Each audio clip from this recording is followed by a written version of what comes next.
வணக்கம் மக்களே, வணக்கம். சற்று முன் கிடைத்திருக்கக்கூடிய ஒரு முக்கியமான தகவல் ஒன்றை பார்க்க போகிறோம். சற்று முன்பு திமுகவிற்கு தலைவராகவும் தமிழகத்திற்கு முதல்வராகவும் திகழ்ந்து வந்த முதல்வர் ஸ்டாலின் தற்போது மறைந்திருக்கிறார். துணை முதல்வராக ஆளுநர் அவர்களை அவசரமாக அறிவிச்சிருக்காங்க. திமுகவின் தலைவருக்கு என்ன ஆச்சு, அவர் ஏன் இப்படி செய்யணும், அது மட்டும் இல்லாமல் துணைத் தலைவராக யாரை அறிவித்திருக்கிறார் ஆளுநர் அவர்கள், இதை பற்றின முழுமையான தகவல் தான் இந்த ஒரு வீடியோவில் துல்லியமாக பார்க்க போகிறோம், தெளிவாக பார்க்க போகிறோம்.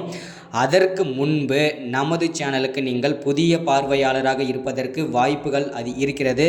முடிஞ்ச அளவுக்கு எல்லாரும் மறக்காமல் சப்ஸ்கிரைப் பண்ணுங்கள். சப்ஸ்கிரைப் பண்ண உடனேயே பக்கத்திலே ஒரு பெல் பட்டன் வரும், அதை கிளிக் பண்ணி ஆல் என்ற ஆப்ஷனில் போட்டு வச்சுக்கிட்டிங்க அப்படின்னா தொடர்ந்து நம்ம வீடியோ போட்டோம்னா உங்களுக்கு நோட்டிஃபிகேஷன் வந்துடும். அதை பார்த்து நீங்கள் தெரிஞ்சுக்கலாம் இன்றைக்கி என்ன அரசியல் நியூஸ், இன்றைக்கி என்ன அரசியல் அப்டேட்ன்றதை தெளிவாகவும் துல்லியமாகவும் தெரிஞ்சுக்கலாம். அது மட்டும் இல்லாமல் வீடியோ பார்க்குற ஒவ்வொருத்தரும் மறக்காமல் லைக் பண்ணுங்கள், அது ரொம்ப இம்பார்ட்டன்ட். ஒவ்வொருத்தருக்கும் ஷேர் பண்ணுங்கள், அது இன்னும் இம்பார்ட்டன்ட்.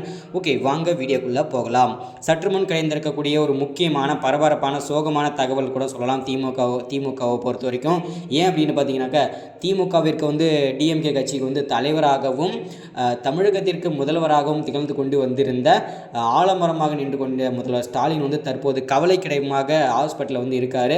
அது ஒரு அதிர்ச்சிகரமான பரபரப்பான தகவல். திடீர் நல்லா தானே இருந்தார், திடீர்னு என்னாச்சு அப்படின்னு கேட்டிங்கன்னா அங்கே தான் ஒரு ட்விஸ்ட்டே. என்ன அப்படின்னாக்கா, இன்று காலை பார்த்தீங்கன்னாக்கா அமலாக்கத்துறை பார்த்தீங்கன்னா இவருடைய அண்ணன், அதாவது முதல்வர் ஸ்டாலினோட அண்ணன் துரைமுருகன், அமைச்சராக இருக்கும் துரைமுருகன் வீட்டில் 5,000 கோடி பணம் கருப்பு பணம் பதுக்கி வைத்திருந்தது.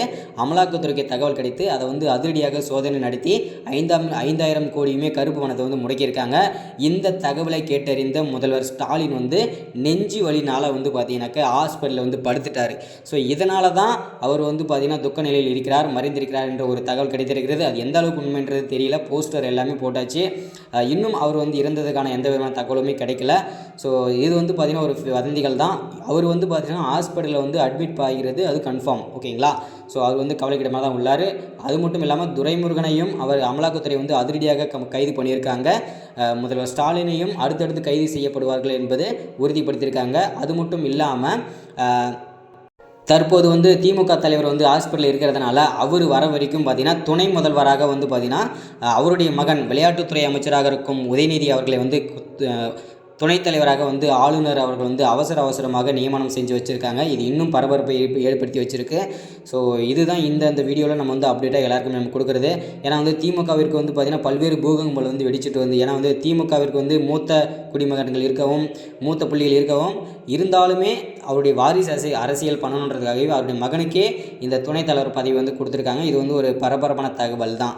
ஸோ அது மட்டும் இல்லாமல் ஒரு சோகமான தகவல் மூலம் சொல்லலாம். இந்த வீடியோவை தொடர்ச்சி அடுத்த வீடியோவில் தொடர்ந்து பார்க்கலாம். மறக்காமல் சப்ஸ்கிரைப், லைக் அண்ட் ஷேர் பண்ணுங்கள். Thank you, welcome.